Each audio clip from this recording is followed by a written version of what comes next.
War of words between Moscow and Kiev is getting more heated amid an escalation in fighting in eastern Ukraine.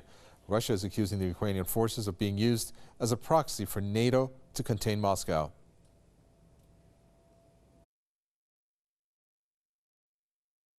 We often say the Ukrainian army.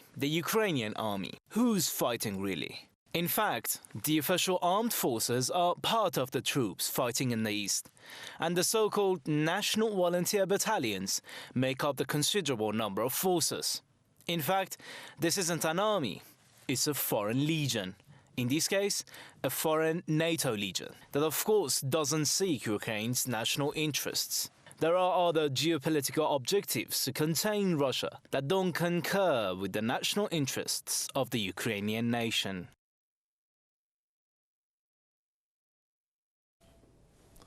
Putin says that Kiev does not want to get the conflict in eastern Ukraine solved through political means.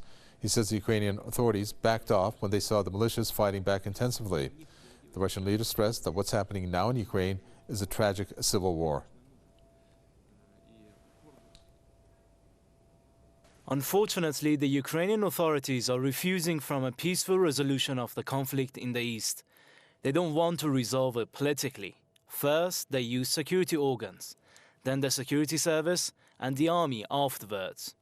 Unfortunately, Kiev used a peaceful reprieve exclusively for reinforcement and began again.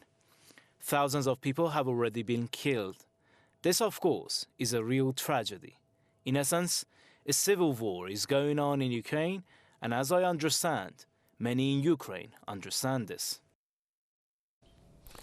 More than 5,000 people have been killed in 9 months of armed conflict in eastern Ukraine. Kiev accuses Moscow of invading the country's east by sending thousands of troops. Russia denies the allegation. Fred Weir, journalist and political commentator, joins us from Moscow to tell us his thoughts on this. Well, Fred Weir, I'm glad that I get to talk to you on a weekly basis about this.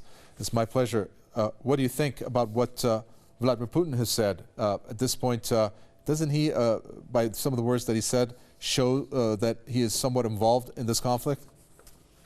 Well, yes, he is. And I think there's simply no denying that Russia has been involved from the beginning. But on the other hand, I think it's true that Ukraine is facing a civil war. It is a divided country, and this is the fundamental problem.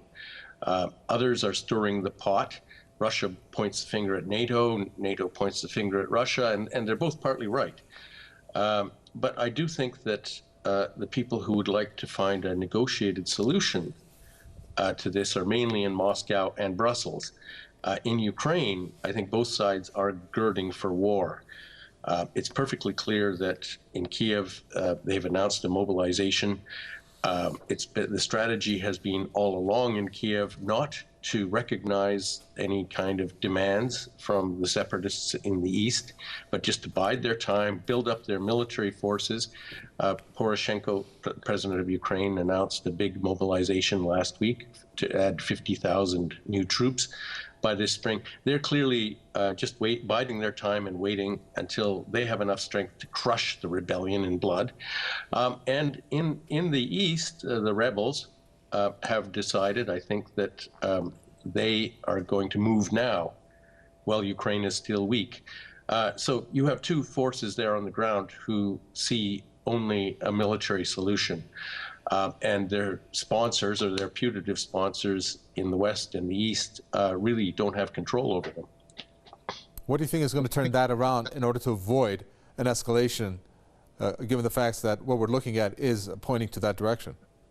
Well, I don't know. I don't know how much leverage Moscow has over the rebels in Donetsk and Luhansk. You know, there are many different opinions about that. But they clearly don't have full control over them. And it's also not clear how much control or sway the West, Washington and Brussels have over the government in Kiev.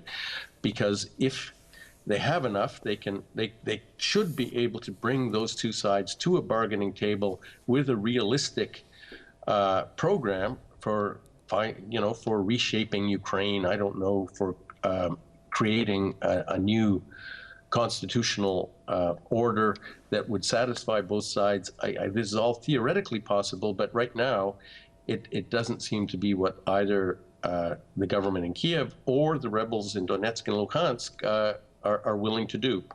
Thank you very much for that. Fred Weir, journalist and political commentator.